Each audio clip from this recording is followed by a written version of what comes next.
오늘은 로마서 12장 18절부터 21절까지의 말씀을 함께 묵상해 보도록 하겠습니다. 말씀을 봉독해 드리죠. 할 수 있거든 너희로서는 모든 사람과 서로 화목하라. 내 사랑하는 자들아, 너희가 친히 원수를 갚지 말고 하나님의 진노하심에 맡기라. 기록되었으되 원수 갚는 것이 내게 있으니 내가 갚으리라고 주께서 말씀하시니라. 내 원수가 줄이거든 먹이고 목마르거든 마시게 하라.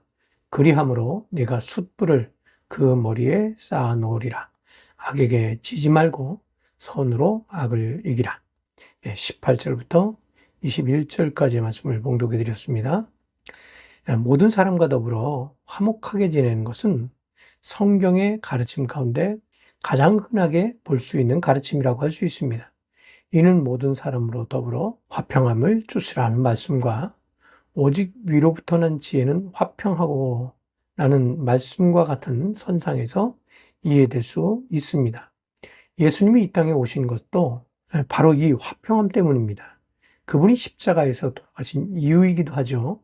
그런데 바울이 화목하라는 가르침에 조건을 붙이고 있습니다. 그것은 할 수 있거든입니다. 이는 우리가 화목하고자 하지만 불가피한 상황도 있을 것임에 대한 암시이기도 합니다. 가령 우리가 화목하고자 하지만 상대방이 화목의 조건으로 우리의 신앙을 포기할 것을 요구한다면 그것은 결코 화목해지기 어려운 조건이라고 할 수 있습니다. 뿐만 아니라 국가 간의 전쟁에 있어서도 상대방이 지속적으로 위협했을 때 수비적인 자세로는 평을 유지할 수 없습니다. 전쟁에서의 평화는 서로가 군사적인 균형을 이루었을 때 평화가 유지될 수 있습니다. 그럼에도 불구하고 그리스도인들은 화목할 수 있기를 힘써야 합니다. 불가항력적인 상황이라 할지라도 그것이 우리의 신앙과 생명을 위협하는 것이 아니라면 당연히 서로 화해하고 용서하며 화목한 관계를 유지할 수 있어야 합니다. 우리가 이처럼 화목의 관계를 유지하는데 가장 필요한 가르침은 원수를 사랑하라는 예수님의 가르침 속에서 찾을 수 있습니다. 바울은 이 일에 대해서 분명하게 지적하고 경고합니다. 원수를 갚는 것은 우리의 몫이 아닙니다. 그것은 하나님께서 친히 갚으실 것입니다. 바울은 신명기 32장 45절의 말씀을 인용해서 원수 갚는 것이 내게 있으니 내가 갚으리라고 말합니다. 이는 좀 더 깊이 생각해 보면 만일 우리가 스스로 원수를 갚겠다고 하면 그것은 곧 하나님의 주권에 대해서 침범하는 행위가 될 것임에 대한 경고라고 할 수 있습니다.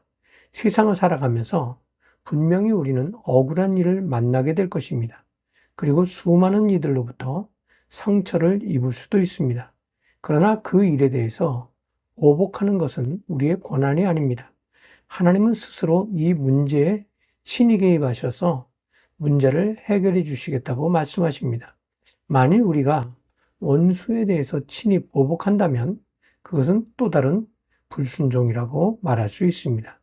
바울은 오히려 원수에 대해서 그들을 긍휼히 여겨야 할 것에 대해서 말하고 있습니다. 그들에 대해서 내 원수가 줄이거든 먹이고 목마르거든 마시게 하라고 말합니다. 이는 곧 원수에 대해서 선행으로 대응해야 한다는 것입니다. 이런 효과는 내가 숯불을 그 머리에 쌓아 놓으리라고 설명하고 있는데 여기서 숯불은 상대방에게 대한 과도한 호의라고 할 수 있습니다. 쉽게 설명한다면 원수에 대해서 선을 행하는 것은 그들에게 예상치 못한 호의로 수치심과 번민을 가지게 될 것에 대해서 말하는 것이라고 할 수 있죠. 피해를 입은 자가 보복하지 않고 선행을 하는 것은 이처럼 오히려 상대방을 더욱 곤란한 상황에 이르게 할 수 있음을 말하는 것이기도 합니다. 그리스도인이 이 세상에서 승리하며 살아가는 비결은 이는 이로, 눈은 눈으로 보복하는 삶이 아니라 그들에 대해서 더 겸손하고 화목하기 위해서 힘쓰는 것입니다. 악에게 지지 않는 것은 그들에 대해서 대적해서 싸워 이기는 것을 의미하지 않습니다. 오늘날 많은 이들이 불의에 대해서 저항하고 다투는 것을 봅니다. 시위 현장에서 그들의 권리를 주장하기도 하고 때로는 그들에 대해서 욕설을 하기도 하며 폭력을 행하기도 합니다. 그러나 그것은 결코 그리스도인이 택할 수 있는 방법이 아닙니다. 오히려 그것은 하나님의 주권을 침해하는 행위라고 할 수 있습니다.